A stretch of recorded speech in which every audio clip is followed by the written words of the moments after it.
And good morning student. आज मैं आपके बीच में 5th वीडियो लेकर आया हूँ। Class 12th chapter name reproduction in flowering plant का 5th वीडियो। और इस वीडियो में हम लोग बात करेंगे कि पॉलन के द्वारा एलर्जी कैसे कॉज होती है। दूसरी बात करेंगे वायबिलिटी।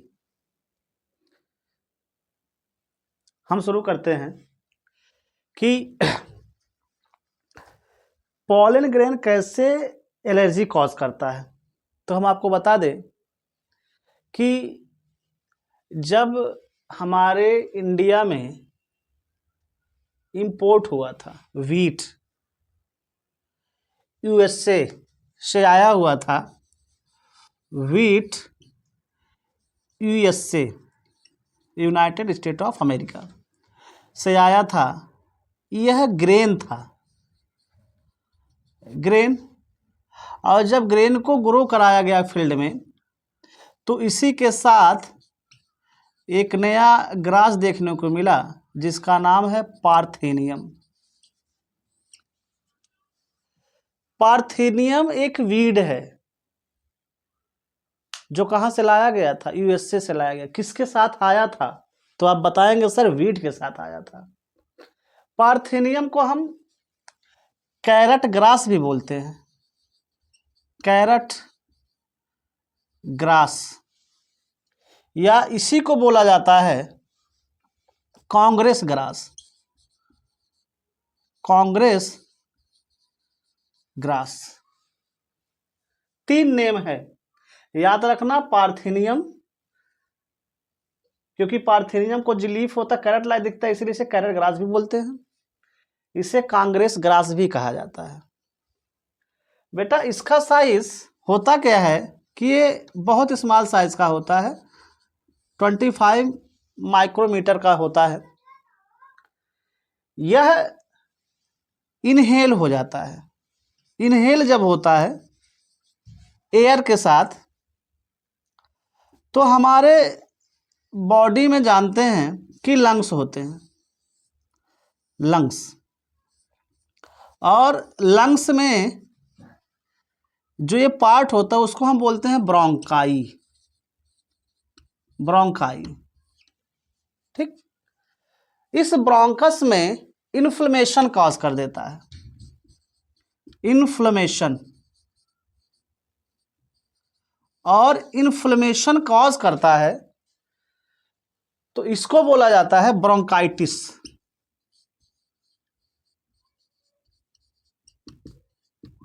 टिस। मैं आपको बताया हूं कि यह वीट यूएसए से इंपोर्ट हुआ था।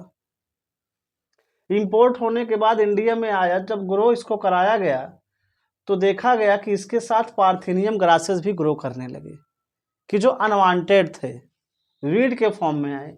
चूंकि इसकी पत्ती जो है कैरेट लाइक दिखते थे, इसलिए it is also known as carrot grasses, या इसको हम कांग्रेस ग्रासेस भी बोलते हैं। फिर हमने कहा कि जो पॉलन ग्रेन होते हैं स्मॉल साइज के होते हैं, स्फेरिकल होते हैं, 25 माइक्रोमीटर के होते हैं। जब इसकी इनहेल करते, जब एयर के थ्रू ये लोग आते हैं तो हमारे लंग्स में पहुंचते हैं, प्राइमरी ब्रोंकाई में, या यूं कह लो ब्रोंकस में पहुंचते हैं। तो इन ब्रोंकस में इन्फ्लेमेशन काज कर देते हैं। और इन्फ्लेमेशन बेटा आपको पता होगा कि इन्फ्लेमेशन मतलब होता है रेडनेस, पेन, और पेन के पास स्वेलिंग होती है, स्वेल कर जाता है, और टेम्परेचर इंक्रीज हो जाता है, यानी हीट डेवलप कर जाता है। मैं बोला हूं इन्फ्लेमेशन मतलब जहां इन्फ्लेमेशन होगा जिस मसल्स में, वहां के जो मसल्स होते हैं रेड हो जाएंगे। रेड होने के साथ साथ हीट हो जाएंगे, और हीट होने के साथ साथ में पेन करेंगे, और लास्ट में फूल जाएंगे। इसको बोलते हैं इन्फ्लेमेशन। तो ब्रोंकस में क्या हो जाएगा? इन्फ्लेमेशन हो जाएगा, और इसी कंडीशन को बोला जाता है ब्रोंकाइटिस। और यही ब्रोंकाइटिस जब लार्ज टाइम तक रहेगा, इट कॉज क्या? अस्थमा। यानी bronchitis lead to the asthma. तो याद रखना, अस्थमा एक प्रकार का एलर्जिक डिजीज है, एलर्जी कॉज करने वाला डिजीज है। इसको हम एलर्जी कह सकते हैं, और जिससे होता है उसे हम बोलते हैं एलर्जेंस, और उस एलर्जेंस का नाम क्या है? पार्थेनियम। तो ये चीजें आपको समझ में आ गई होंगी, इसमें कोई डाउट नहीं है। लेकिन एक बार और आप समझ लीजिए कि यह वीट है, वीट यूएसए से इंपोर्ट हुआ था, ग्रेन के साथ पार्थेनियम ग्रासेज आए थे। इसे हम कैरेट ग्रास इसीलिए कहते हैं क्योंकि इसकी कैरेट गारा, इनकी जो लीफ होती है वो कैरेट के लायक होती है। इसको कांग्रेस ग्रास भी बोला जाता है। यह 25 मिली माइक्रोमीटर का होता है। अगर यह इनहेल किया गया एयर के साथ आए तो हमारे लंग्स में इंटर कर जाएंगे, और इंटर करने के बाद में हमारे ब्रोंकस को, ब्रोंकाई में इन्फ्लेमेशन काज करेंगे, और इन्फ्लेमेशन काज करना ही ब्रोंकाइटिस कहलाता है। और ये ज़्यादा समय तक अगर रहा, उपचार नहीं हुआ, ट्रीटमेंट नहीं हुआ, तो फिर अस्थमा काज कर देगा। ठीक। और इन्फ्लेमेशन मतलब होता है रेडनेस, पेन, स्वेल और हीट। नेक्स्ट हम टॉपिक शुरू करते हैं। नेक्स्ट टॉपिक में हम आपको बताए हैं कि वायबिलिटी। वायबिलिटी क्या होती है?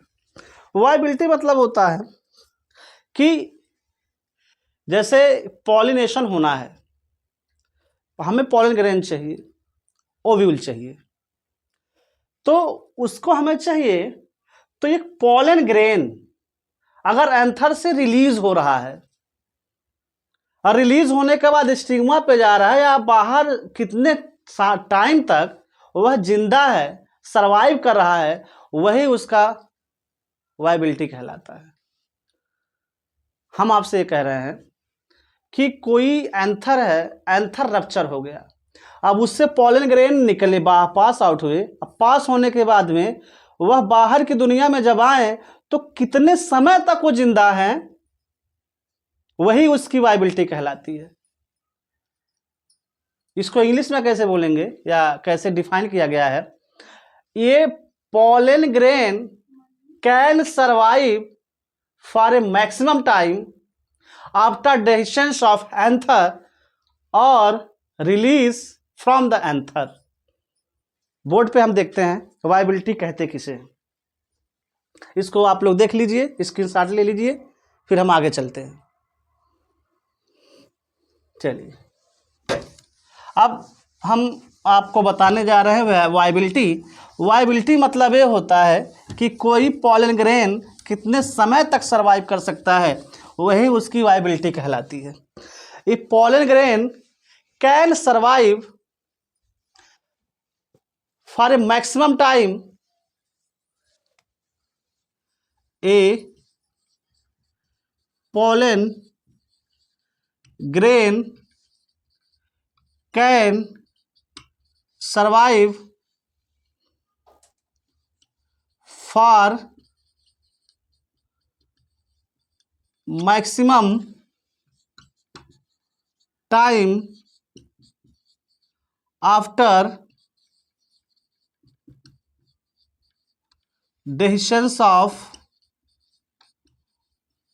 anther or pollen grain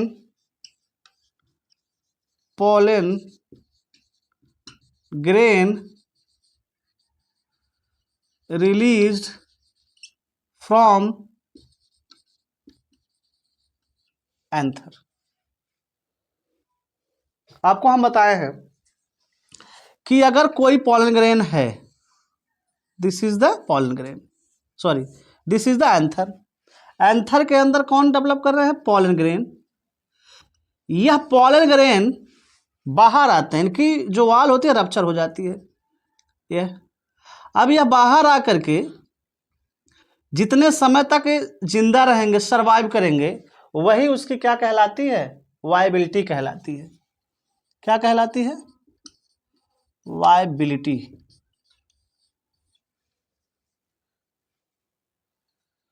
यहां नहीं दिखाई दे रहा होगा तो हम यहां लिख देते हैं, यही वायबिलिटी कहलाती है। This is the viability. A pollen grain can survive for a maximum time after dehiscence of anther or pollen grain release from the anther।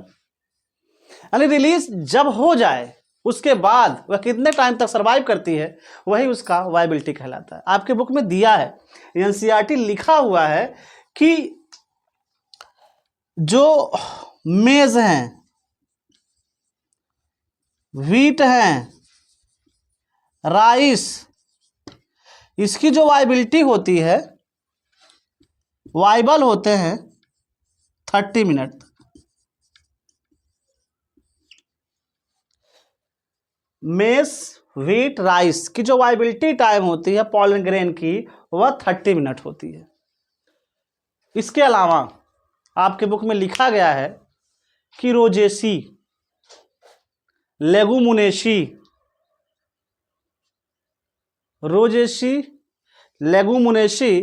इन सब के जो वायबिलिटी टाइम है वो लगभग मंथ तक वायबिलिटी है। इनकी वायबिलिटी मंथ तक रहती है। ठीक, सोलेनेसी, लेगुमुनेसी, रोजेसी, ये 3 फैमिली हैं और इन 3 फैमिली की जो वायबिलिटी है वो मंथ तक होती है। जैसे यहाँ तो जगह है नहीं, लेकिन हम यहाँ दिखा रहे हैं। रोजेसी,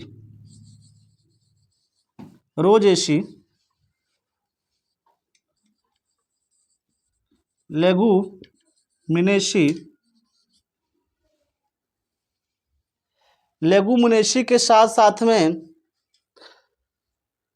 रोजेसी, लेगुमुनेसी, सोलेनेसी,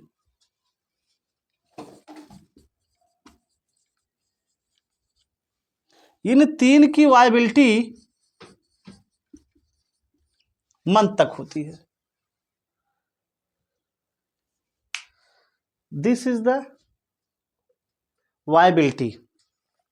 मेज में क्या होते हैं, व्हीट में क्या होते हैं, राइस में क्या होते हैं, 30 मिनट तक होते हैं। पॉलन ग्रेन के 30 मिनट तक सर्वाइव कर सकते हैं। रोजेसी, लेगुमुनेसी, सोलेनेसी की जो वायबिलिटी होती है पॉलन ग्रेन की, वह भी मंथ तक होती है। इसके बाद हम लोग देखेंगे कि क्रायो प्रिजर्वेशन क्या होते हैं। यानी अगर हम किसी पॉलन ग्रेन को प्रिजर्व करना चाहे तो कैसे कर सकते हैं। तो आपके बुक में लिखा गया है कि अगर हमें पॉलन ग्रेन को प्रिजर्व किया जाए, तो हम कैसे कर सकते हैं। तो आपके बुक में लिखा है कि -196 डिग्री सेल्सियस पर लिक्विड नाइट्रोजन के प्रेजेंस में, लिक्विड नाइट्रोजन के रूप में इसको प्रिजर्व किया जाता है और इसी को बोला जाता है क्रायो प्रिजर्वेशन। इस चीज को याद रखना। हमने ये कहा गया कि इसको प्रिजर्व करने के लिए, किसको, पॉलन ग्रेन को, याद रखना बेटा, पॉलन ग्रेन को हम लोग प्रिजर्व करते हैं -90 डिग्री सेल्सियस पर। किस पर, लिक्विड नाइट्रोजन में। इसको क्या बोलते हैं, क्रायो प्रिजर्वेशन। और क्रायो प्रिजर्वेशन इसीलिए कहा जाता है क्योंकि हमें फ्यूचर में क्या करने के लिए मिले, यूज करने के लिए मिले, एक्सपेरिमेंट करने के लिए मिले। बस आई होप आपको समझ में आ गया होगा ये चीज। नेक्स्ट मिलेंगे हम 6th वीडियो में। ये 5th वीडियो आपका फिनिश, उसके बाद हम लेकर के आएंगे